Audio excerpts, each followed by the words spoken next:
Hello, welcome to Finance 360. This week we're talking about the difference between behavioral approach and traditional approach to finance. Traditional finance is what we study in our normal classes. It's capital asset pricing model, Black-Scholes. It's how we build an efficient portfolio. It's kind of our theoretical mathematical understanding of finance. All of it sort of comes out of the 60s. Finance started, hundreds of years ago, basically coming out of gambling and gaming, trying to figure out what the odds were of, say, flipping 3 heads in a row. Early statistics were all based on dice and whether or not cards were random.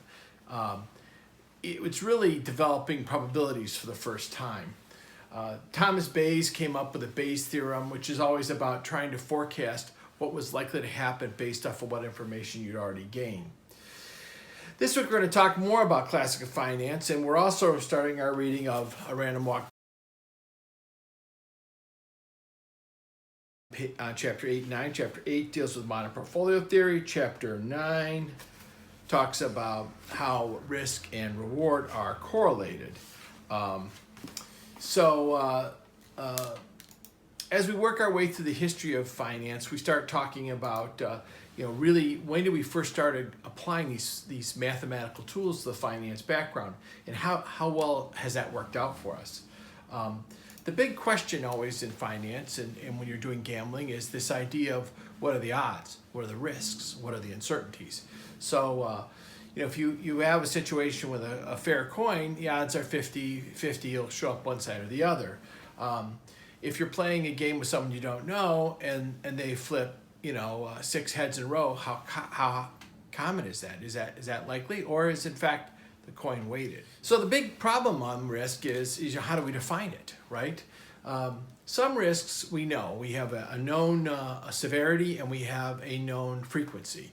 So like if you said, hey, I want to get car insurance, the car insurance company knows how many car accidents are likely to be. They also know how severe those car accidents can be, up to including, death. On other questions, like the one I posed in our slideshow, what are the odds an asteroid will hit the world? Where will it hit? No one knows. Hard to calculate those odds. Certainly that would be a severe occurrence. And they say that the last major asteroid killed the dinosaurs and put the planet almost barren for hundreds of years. So we have to think about risk in terms of things we can estimate and things we can't estimate. One of our foundation assumptions of finance is that we can estimate risk, that risk is measurable, and risk and uncertainty is ignored in this context. So in standard finance, the normal measure of risk is called beta, and we'll talk next week about how to calculate beta. But beta is supposed to be correlated with return. High risk, high return. Low risk, low return. And that's an important part of finance. The idea that risk and return go together makes perfect sense. The question is beta a good measure of risk, and does that work? One thing about beta in returns, it depends a lot about how the returns are shaped. Now, when we use beta, we calculate using statistical methods based on what we call a Gaussian distribution or a normal distribution curve, half above, half below. But if stock market returns are normal, then our calculation of beta won't be very accurate. In fact, we will see here through the slides that stock market returns aren't particularly normal. The more we look at the individual data, daily data is even less normal than weekly data. Weekly data less normal than monthly data. So what we have is this problem of leptokurtosis, or fat tails. That means there's a way more big ups and big downs than there should be, and way more nothing really happens than there should be compared to a normal distribution. So why is it that way? Why is there way more high sides and low sides? And we have 3 basic theories about what it is. The first theory is that that the distribution isn't normal, but it's like normal. Okay, it's a stable distribution, and it should work in every case. The problem with that is we haven't found a distribution model that works at a weekly, a monthly, and a daily level, which we call the time scaling problem. Because if the distribution doesn't work at those levels, then it can't adequately describe it. I mean, it doesn't really good to tell me, oh yeah, it's this kind of distribution, but only if you use 4-day work weeks. I mean, that doesn't work at all. So the other problem is we could say, oh gee, it's a special kind of distribution that actually has special kind of fat tails. The problem is we don't know what that specialness is, and we can't describe it. And the third sort of major theme is that actually it is a normal distribution. It's just sliding back and forth. Because it slides back and forth, you miss the shoulders, you get a lot of fat tails, and there's a lot right in the middle. Models like Arch and Garch are based off the idea it's a sliding. Now the issue with a sliding distribution of normal distribution is, gosh, that would explain why in the short term it's more normal and in the long term it's less normal.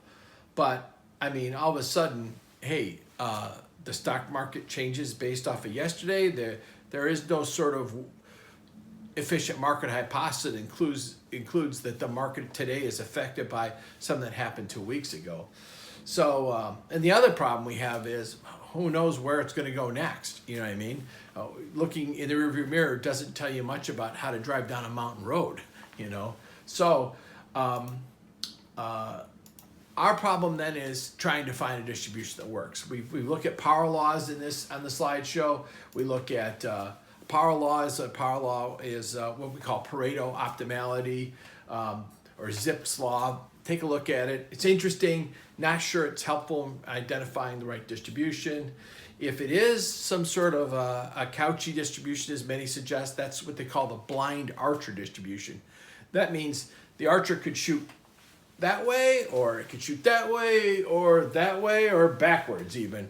The reality is no one knows where the next number is going to come from, and there's no middle point. It could go anywhere. So if we don't have those, we don't have a normal distribution, we don't have the ability to use the math, then all of a sudden our reliance on beta gets a lot lighter, a lot less strong, because now we aren't using risk to estimate values. We aren't using the right tool.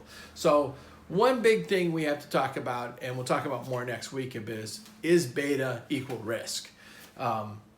The other big issue has to be are these assumptions we've been basing all of our math on accurate? You know, the modern portfolio theory requires normal distribution of returns. For the most part, they're fairly normal. It's just not normal enough once you start getting out in longer time periods. So what happens then is then if there's no theoretical underpinning, then the math isn't helpful, and what we know about risk is wrong. We do get into efficient markets. Efficient markets is that the investors are rational, and if they're not rational, they are arbitraged away, and errors in price disappear. There aren't long periods of market instability or pricing. It is a theory. We'll talk more about that next week. Certainly, there are people that say that's not true. Biggest of this is Benoit Mandelbrot, the guy who brings us Mandelbrot sets. I talk a lot about Mandelbrot in these slides because I think he's the best mathematician to really stop and say, no, it's not a normal distribution. Don't make those conclusions. There's a bunch of anomalies that built up that make us wonder whether or not CAPM and these efficient markets are anywhere near efficient.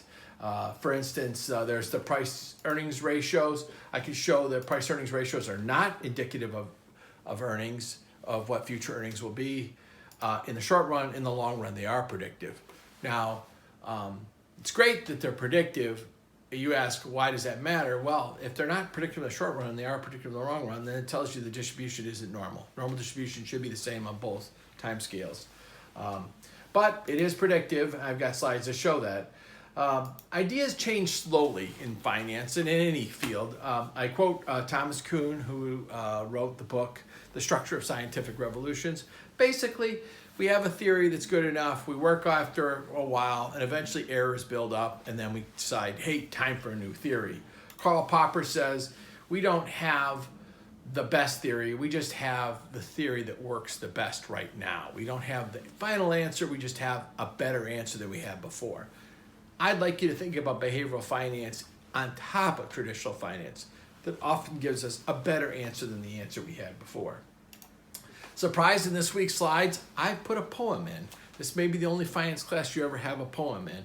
But I find that and when you talk about behavioral finance, you're talking about people, and this poem by John Godfrey Sachs kind of describes how people's perspectives drive their conclusions. So that's it for week 3. Thank you.